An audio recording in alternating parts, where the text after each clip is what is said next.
Hey, what's up you guys? Welcome back to another video. So today I'm going to be doing a freehand hand-painted balayage on my mannequin. Now for bleach, I'm going to be using Redken Flash Lift with the Bond Insider, and I'm also going to be using a 30 volume developer. Also, if you are new here, welcome to my channel, and if you are interested in seeing more videos, please subscribe and hit that bell button for more videos.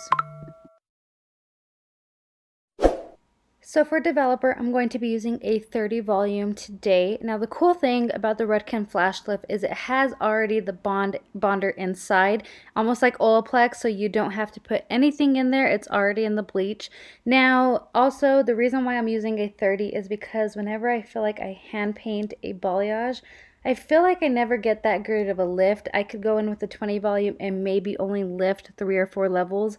So I'm going to stick with a 30 volume developer. Now I have a feeling I'm not going to get that light today with my mannequin. She is a brand new mannequin. I did wash her, and it's always important that if you guys do have any type of mannequins that are brand new, always make sure that you shampoo and condition them, because a lot of the times when they're coming from wherever they're coming from, they have a lot of chemicals on the hair, or like this weird shear that lays on top of the hair to make it look shiny. So you always want to make sure that you wash your mannequins.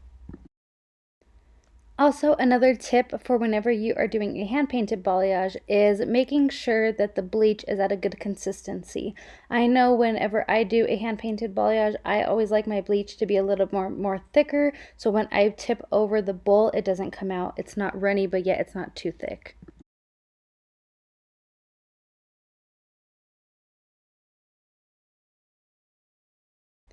Another tip as well is if you don't have a whisk to mix up your bleach, always use a brush, but I always recommend don't use that brush to start working on the hair. Always get a new one. That way you don't get the hair dirty, or you don't have too much product whenever you start to apply the bleach.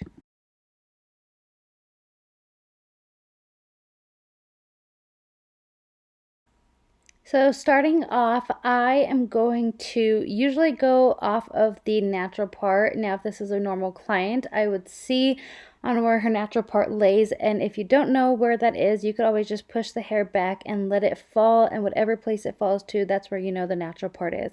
Now with Deborah here, she's got already a natural part down the middle, so we're just going to keep it that way, and we will be doing later on a money piece as well, so stay tuned for that. But I'm just going to section her off in 4 quadrants as of right now.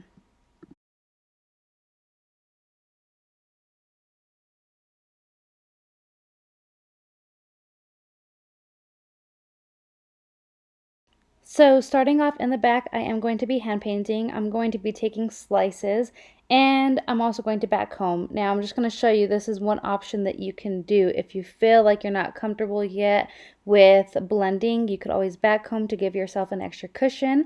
Make sure that you don't take that bleach too high. I am going to be using also too my Fermar mesh sheets. I love these things, especially when I do balayage.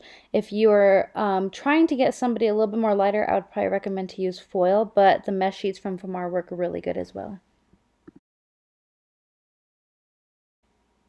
Okay, so all I'm doing is just hand painting. Now, if you have seen any of my other videos, a lot of you guys know that I like to paint going upwards. I don't know why, I just always feel like this happens to make a better blend for me.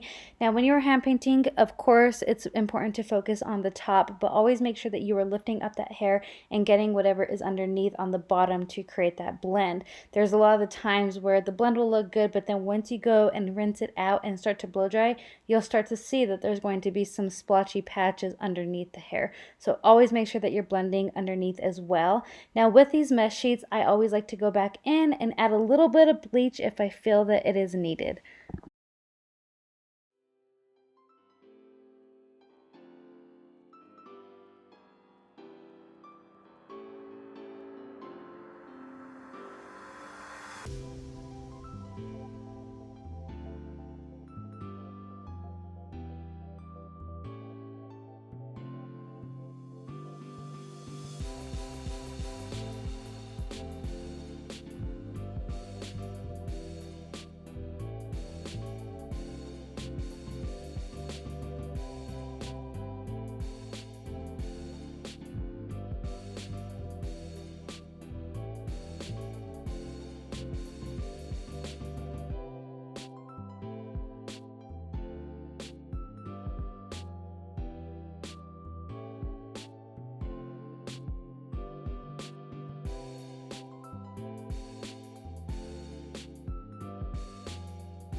Now this is a mannequin head, so I'm just going to show you guys another way of doing a balayage. If you feel like you don't like to backcomb the hair, you don't have to. Always remember that. So here, I'm not going to backcomb. I'm just going to go strictly into painting on top of the hair. And also another thing that I want to show you guys as well that might be a little bit easier for you to creating a better blend is whenever I am done about to add on the meshi, I will go in with a little bit of bleach on my fingers, as you guys will see here in a minute. And I will just tap on the bleach a little bit at the top, and then I will rub my fingers throughout it, and it will create a better blend for me as well. Now this is for you if you don't feel confident yet with the brush, you can always do that as well.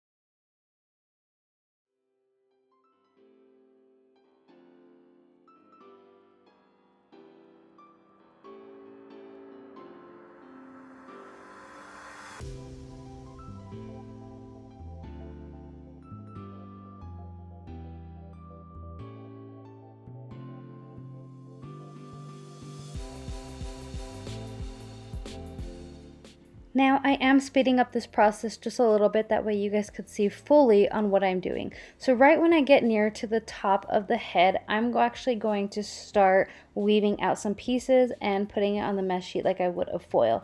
Now if you aren't too confident, again, if you are barely starting off with balayage and you feel like you want to get a better blend up on top of the hair wherever the hair lays naturally, I would recommend for you to go in with some baby lights or even do a highlight effect. This will make it not look so patchy as well. That way it creates a better blend.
Okay, guys, so starting off with the money piece. So usually what I like to do is find their natural parting and go based off of that. Now, if a client parts their hair back and forth, always to the left, the right, or the middle, this is a perfect way that you can achieve this look as well. Now, as you guys could see, what I'm doing is going on top of the head, that center point, and I'm going to be going kind of in a circle motion and dropping down. Now this is going to create a blend in between, that way right at the arch of her eyebrow, wherever part that she puts her hair to that day, she's going to be able to see that money piece still. So I would recommend that you guys do this, especially if you have a client that always parts their hair different but yet still parts it in the middle, because she can pretty much have the best of both worlds. Now, this is a technique that I use pretty much on every client of mine when it comes to doing a money piece. Now, I want her money piece to be a little bit more bolder today. So what a lot of people tend to do is they will usually do a weave all across. I personally don't like to do this kind of method, just because I feel like whenever you add the bleach, you can't really get it around that part line. So I'm just gonna stick to staying with one section for now.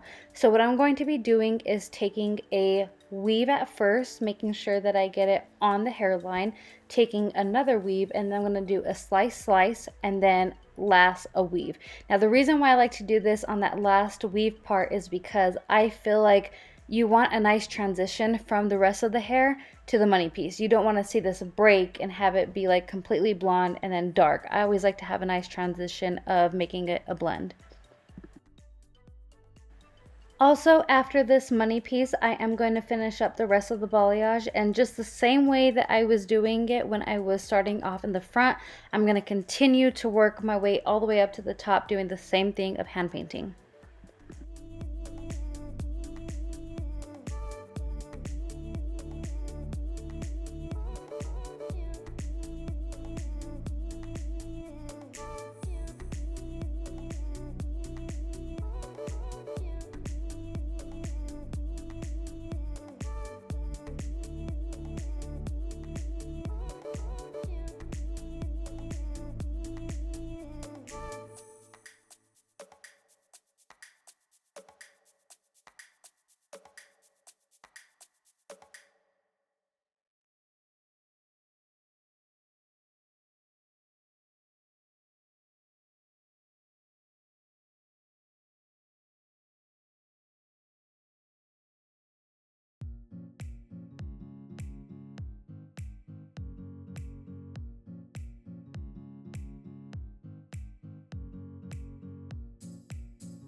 So this is the final piece of when she was completely all foiled up. And also too, can we give a huge shout out to Fermar for these amazing pink and green neon foils. I love them.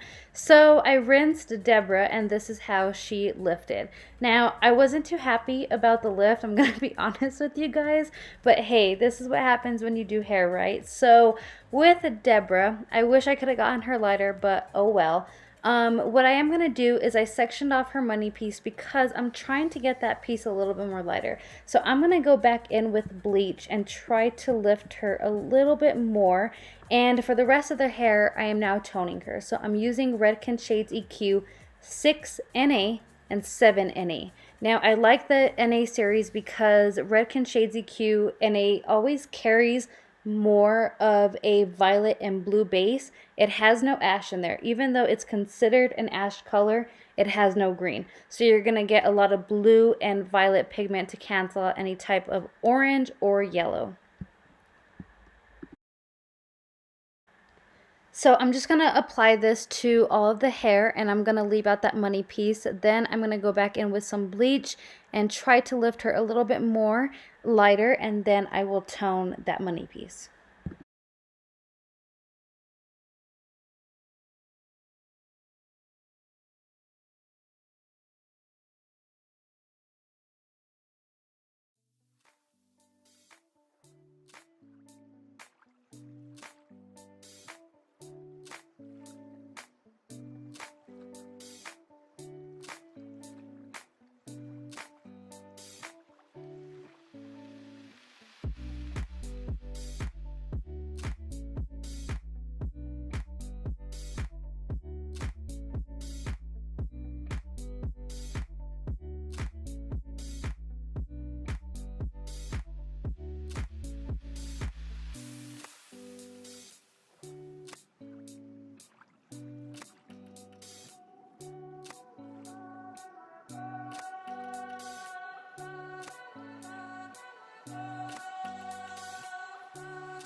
Okay, so I just got done applying the toner and she has been sitting now for about 15 minutes. I did go back in and highlight that money piece to try to lift her a little bit more. Now, as you guys could see, she's already turning a really pretty color. I think this is going to come out more of a ashy brown balayage, which is completely fine for me. We just got to get rid of that yellow and orange, I mean, sorry. And then I'm going to tone her money piece. Now for the money piece, I used Redken Shades EQ 8N and 8V.